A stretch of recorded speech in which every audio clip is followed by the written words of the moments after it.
나를 알고 있을까?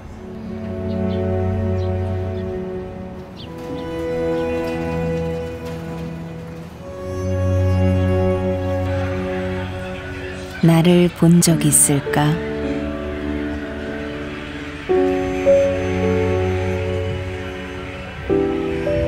도시의 중앙에서 그림자처럼 혹은 그늘처럼 어둡게 가리어져 있는 날, 한 번쯤은 돌아본 적 있을까?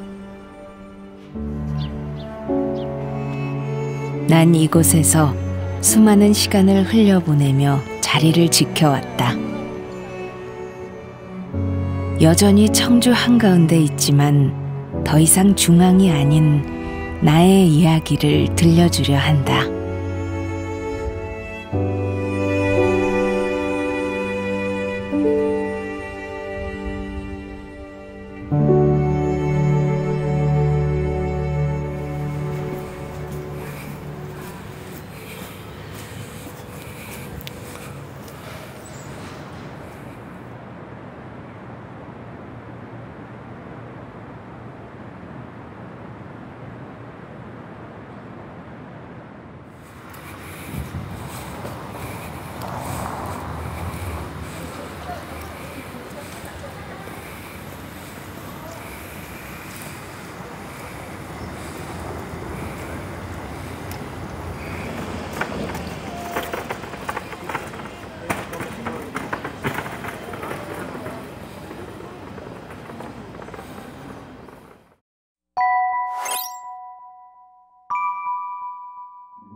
호기심을 갖게 된 계기가 있다면 뭔가 비밀스러워 보이는 분위기?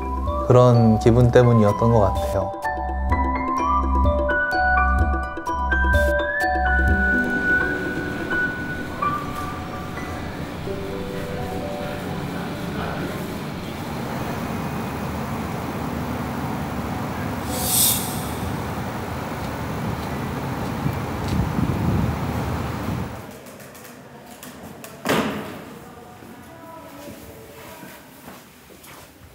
사실 조금 음산하다고도 느꼈어요. 벽지 위에 벽지가 붙어 있는 모습이라든지 바닥재 위에 바닥재가 붙어 있는 모습이라든지 저는 거기에서 주는 이미지들이 되게 강렬하게 느껴졌어요. 아마 시간들이 그런 식으로 쌓여 있다고 느껴서인 것 같아요.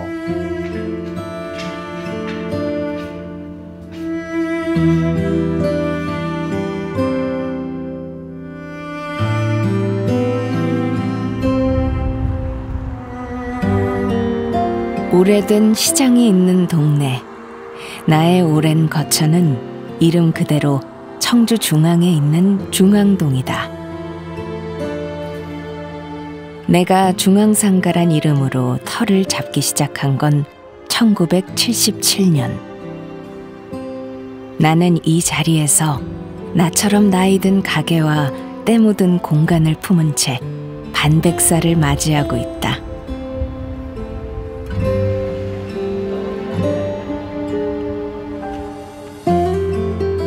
나를 두고 청주 최초의 주상복합상가라고들 한다.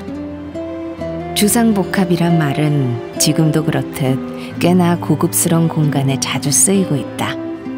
그러니 80년대엔 그 수식어의 무게가 지금보다 더 묵직했다고 해도 과언이 아니다. 당시로선 엘리베이터를 갖고 있는 건물은 얼마 없었다. 엘리베이터를 구경하러 오던 이웃들의 모습이 아직도 눈에 선하다.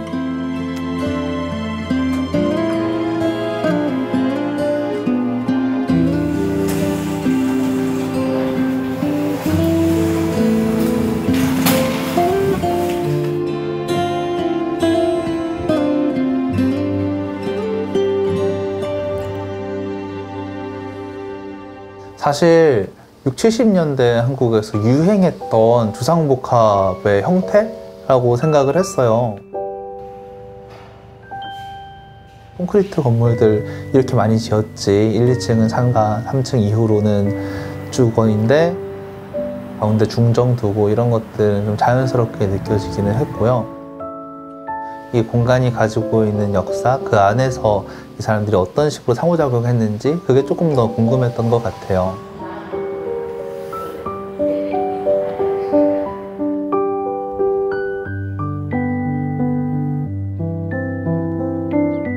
나를 이루는 두 개의 동은 남동과 북동이라고 불리지만 사실 본명은 따로 있다. 바로 장미동과 동백동이라는 예쁜 이름. 내 안엔 이름만큼이나 어여쁜 사람들이 있고 그들의 사람 냄새가 짙게 배어있다. 번화한 도시 속 시공간과 동떨어진 건물처럼 보이지만 사실 나는 여느 집과 다를 바가 없다. 조금 다른 점이 있다면 요즘은 흔히 볼 수 없는 중앙정원이 있다는 점. 그리고 이 안에 이웃들의 손때와 흔적이 유난히 진하게 묻어 있다는 점이다. 정숙 씨는 나와의 인연이 유독 깊은 이웃이다. 과거엔 일터를 읽었고 지금은 삶의 터전을 꾸렸으니 이쯤 되면 나와 평생 친구나 마찬가지다. 요즘 아픈 곳이 한두 군데가 아니라는데 자주 찾아주는 착한 딸이 있어서 마음이 놓인다. 우리 엄마 손이 이게 어렸을 때부터 꽃집을 많이 해서 꽃집이 예쁜 것만 다르게 꽃이 예쁘라고 생각하잖아요. 근데 꽃집을 하면은 벤치, 망치, 철사, 테이프 이런 거 갖고 살아요. 그러다 보니까 그 예쁜 손들이 이렇게 다 굳어지는 이제 말초신경 장애라고 해서 손이 이렇게 굳어지는 거예요. 청성 예식장 또 육거리도 여러 군데요 예식장들이. 그러면 내가 신부 부케를 참 많이 만들었어. 당시엔 내 안에도 중앙 예식장이 있었고 늘 손님들로 북적였다. 그 덕에 정숙 씨는 밤낮 없이 바빴다. 그렇게 열심이었던 정숙 씨였지만 지금처럼 내 안에 사는 건 생각할 수 없었다고 한다. 엄청 해서 여기가 제일 여기 없는 놈 발도 못 붙이던데요. 글쎄 돈 있는 사람들만. 우리같이 없는 사람들은 발도 못 붙였어. 여기 시방이니까 그렇지. 산업화가 절정에 달하던 70년대 전국적으로 주상복합 상가들이 하나둘씩 들어서기 시작했다. 이른바 부촌의 탄생. 나도 그 시기에 지금의 모습을 갖추게 되었다. 온갖 좋은 시설들은 나에게 몰려들었고 심지어 백화점까지 들어섰다. 요즘 말로 핫플레이스나 다름없었다.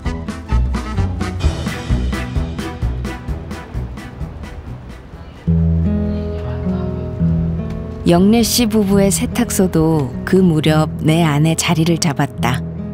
그 시절 나는 가장 화려했고 부부는 내 안에서 가장 작은 모습으로 낮은 자리에 있었다. 나를 오가며 살아갔던 소위 부자라 불리던 사람들을 손님으로 맞이하며 부지런히도 일했다. 이 안엔 가난을 이겨냈던 부부의 50년이 고스란히 담겨있다. 처음에 우리 여기 이사 왔을 때는 이 아파트를 못 샀었어. 돈이 없어서. 여기서 자고 여기가 잠자도 애들 키우고 자던 데야 여기가.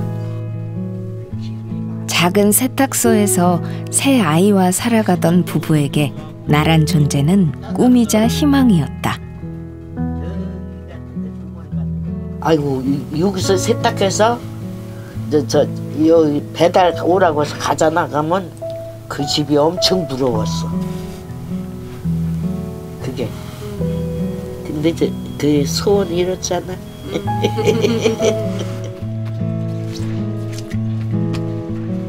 나는 아직도 기억하고 있다.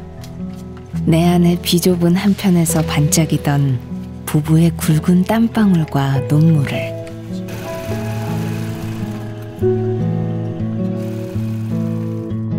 여름 되면 또 이런 데다 막 뭐 키우고 그러기 때문에 재밌어요. 여기 살기가 엄청 편해요.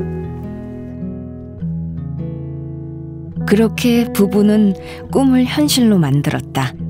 내 안에 보금자리를 마련한 것이다. 처음 둥지를 트던 날 세상을 다 가진 듯 기뻤다는 영래 씨.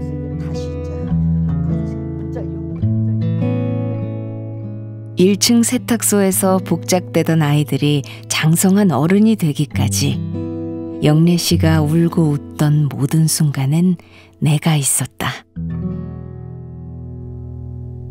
아빠가 이제 뇌출혈로 해서 중환자실에 있고 그때 이제 막 큰애가 국민학교 6학년인가 몇 학년 때 그랬어. 버스 타고 도시락 싸서 병원 아빠한테 갔다 와라 하면 가고 막 이랬었어 그때. 그러니까 얼마나 애들이 진짜 말을 잘 들은 게 그지? 응, 나는 또 세탁을 해야 되니까 나 혼자서 이제 또 그냥 밤에 빨래 빨고 그렇게 살아. 그러니까 이렇게 지키고 사는 게 집을.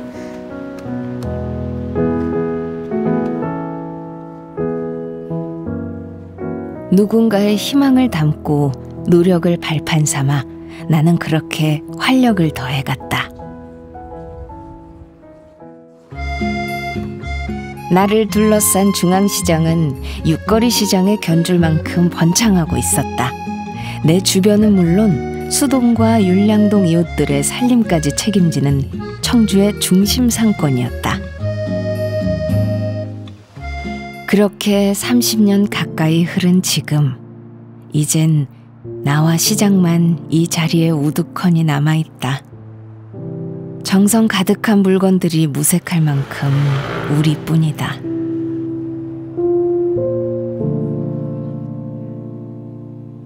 이젠 만남이 낯설고 떠남이 익숙하다. 나의 동네와 나는 왜 이런 모습으로 남아야 했을까? 그저 오랜 세월이 흘렀고 나는 나이가 들었기 때문인 걸까?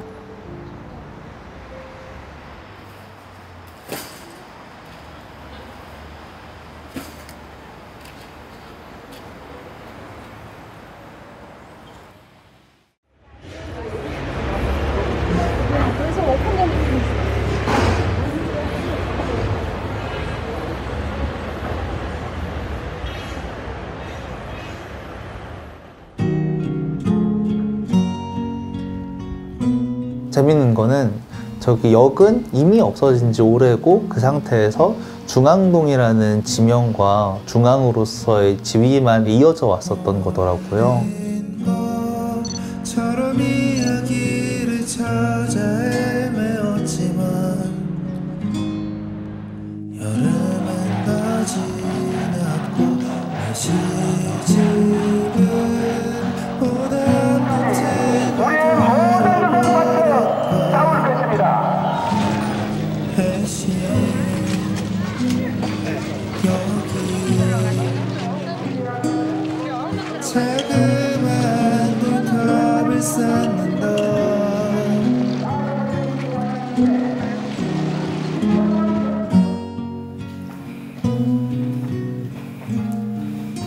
이곳이 얼마나 영화롭고 얼마나 멋진 곳이었을까 보다는 그 밑에 어떤 사람들이 있었을까? 어떤 것들을 기반으로 이것이 만들어졌을까? 그리고 지금은 어떻게 그것들이 기억되고 있을까에 관심이 더 많아서인 것 같아요.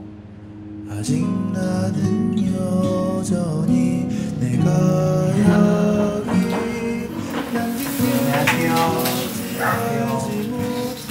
그때 뭔가 소문으로만 존재하는 이야기들, 이렇다고 하는데 정확하게 알려진 바는 없다든지 이런 이야기들이 있는데 사람들은 그것에 대해 굳이 얘기하지 않는다든지 그런 것들이 많이 있었어요.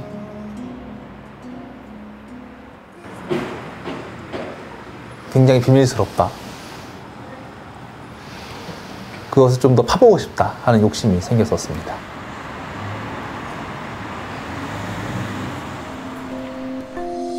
농촌이나 다름없었던 청주는 조금씩 도시가 되어갔다. 산업화가 속도를 내며 청주도 도시 재정비가 시작된 것이다. 70년대엔 농경지를 보존하면서도 주거지역은 늘어나는 방향으로 나아갔다.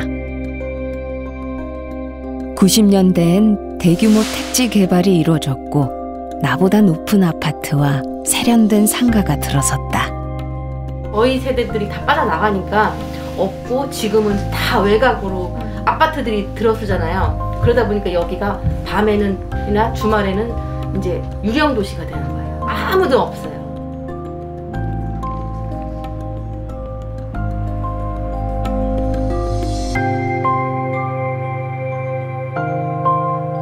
그 색시촌 알지? 기차머리 있는데 그 동네가 다 색시촌이었어. 그래가지고 여기 웬만한 사람은 잘 들어오도 안 하려고 했어. 애들 배울 점 없다고. 이제 어렸을 적에는 아버지가 여기까지는 가지 마라. 중앙시장을 가려도 거기는 못 통했어요. 절대 이 골목에는 못 가게 하셨어요. 풍년이 온다 풍년이 온다 지화 찾아주구나. 많은 사람들이 적극적으로 잊고 있다고 느꼈어요. 그것은 어떤 경제 논리 같은 거겠죠. 특히 여기 같은 경우는 옛날 역 건물 앞에 있었던 성남의 집결지를 배후로 한 그렇게 성장했던 상권이기 때문에 더 그랬었죠.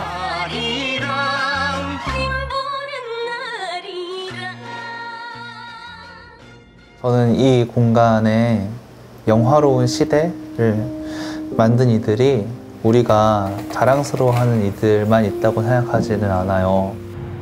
만약 우리가 지나간 것들은 지나간 거고 그것들은 사실은 상관이 없고 지금만 중요해라고 하는 식이면은 오히려 더 미래를 생각할 수 없지 않나?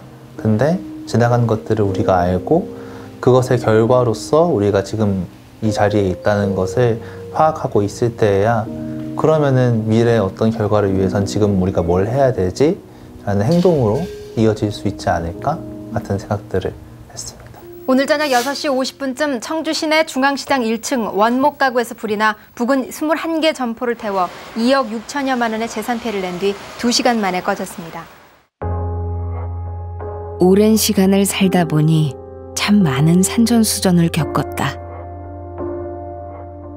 모진 날들도 굳건히 견뎌왔건만 세월 앞에선 결코 장사가 되지 못했다. 나는 점점 늙고 약해져 갔다.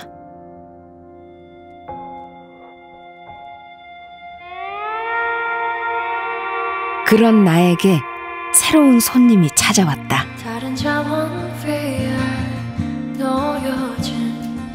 바로 젊은 예술가들이다. 작년 봄 이들은 내 안에 자리를 잡고 다양한 설치미술 작품들을 전시하고 있다. 이들에게 난 실험적인 예술을 펼칠 수 있는 도화지이고 누구에게나 열려있는 무대이다. 중앙상가에 이 비어있는 공간이 한 몇 년 동안 있었다고 해가지고 이 좀 아쉬운 공간이라고 생각을 해서 이 공간에서 갤러리를 한번 오픈해보자.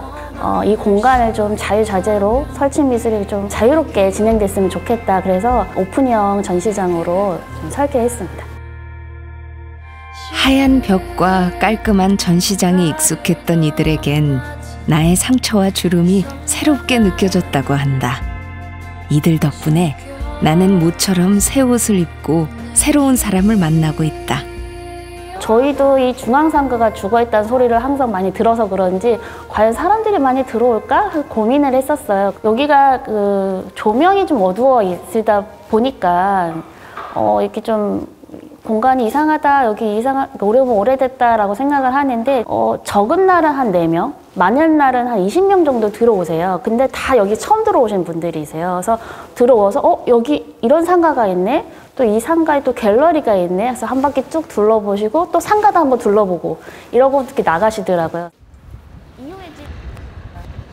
이들이 나의 입구에 달고 있는 이 도깨비는 복을 상징한다. 나와 내 안의 사람들, 그리고 나를 찾는 이들이 행복하길 바라며 달았다고 한다. 그 고마운 마음 덕분에 어둡던 내가 모처럼 반짝인다.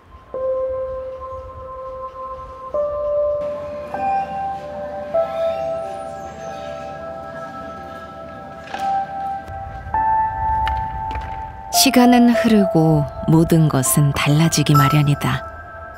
나와 마주보고 있던 중앙극장은 사라졌고 그 자리엔 청소년 광장이 생겨 또 다른 문화가 피어나고 있다.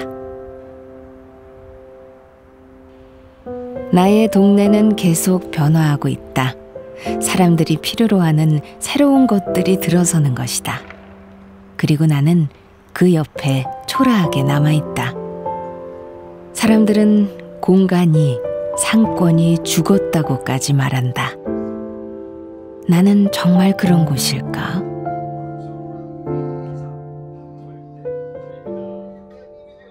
희자 씨는 말년이 되어서야 나의 품으로 들어왔다. 희자 씨 곁에서 많은 것들이 사라지고 난 그 다음이었다. 애기 아빠가 췌장암이 걸렸었어. 그러다가 한 5년 전에 내가 이제 감기 걸린 것처럼 기침을 그렇게 많이 하더라고요. 이제 그때 이제 또 이제 암 내가 저기를 받았잖아요, 판정을. 그러니까 이제 그때부터는 이제 내 치료가 시작이 되는 거지, 뭐 그렇게 하고.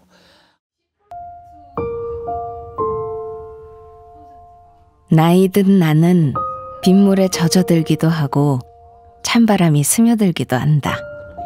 하지만 이웃들은 이런 나와 내 안의 사람들에게 기대어 오늘도 씩씩하게 살아가고 있다.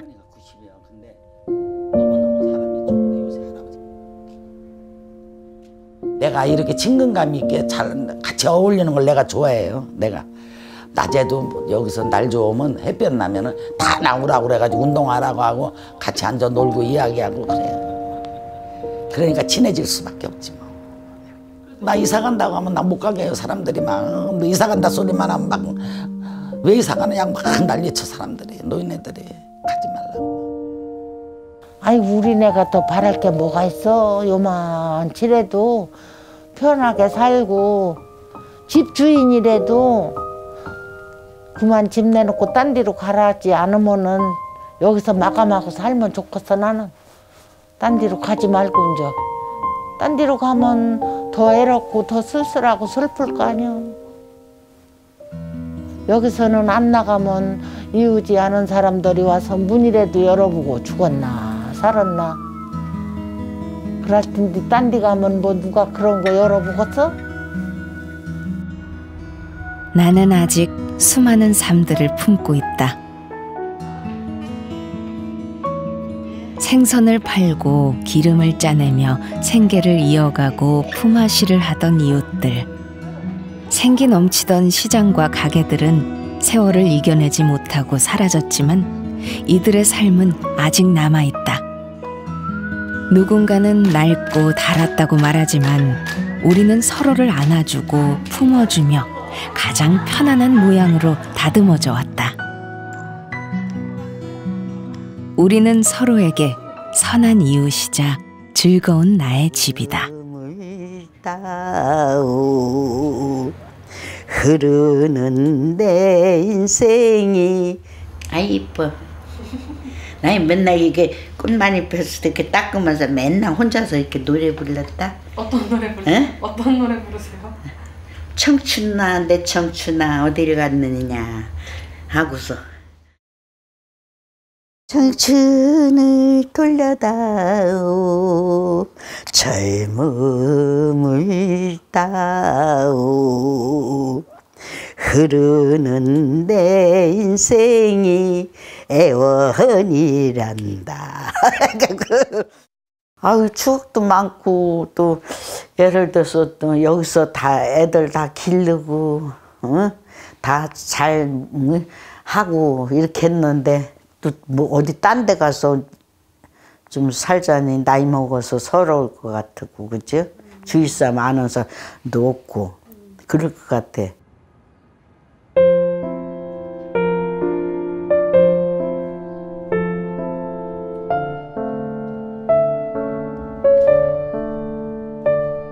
인상적이었던 거는 건축가가 어떻게 건축을 했느냐보다는 여기 사는 사람들이 그 이후에 어떤 건축들을 했느냐였어요.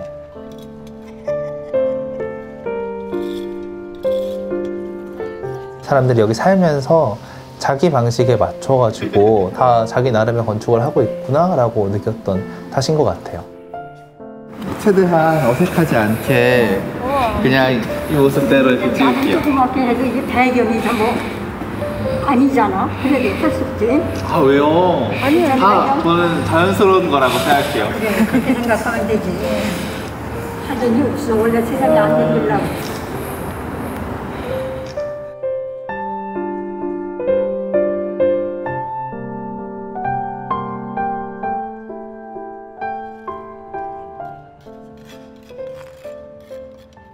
이 상가뿐만 아니라 많은 사회들이 그렇겠지만 시간들이 쌓여있는 다면적인 공간이니까 많은 사람들이 각자의 시선으로 그것들을 더듬어 보고 그리고 그것을 유추해보고 할 때에야 우리가 이 공간을 제대로 볼 수 있지 않나 하는 생각들도 동시에 하고는 합니다. 하려다만 괄호 속의 말 이제야 어디도 닿지 않는 나의 닿 넌 영원히 도착할 수 이 공간도 뭔가 달라지면 달라지는 대로 그대로면 그대로인 대로 다시 한번 저와 상호작용할 수 있지 않을까 하는 기대를 가지고 인사를 남기려고 합니다. 내가 널 전부 기억할 테니까 기다려.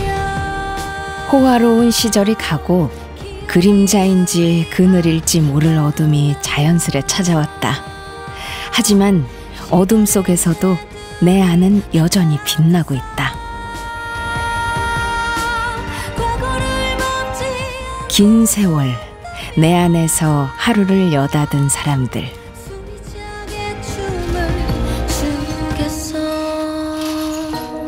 그들의 땀과 눈물은 나를 만들었고 역사라 말할 수 있는 시간을 써내려왔다. 우리는 아직 살아있다.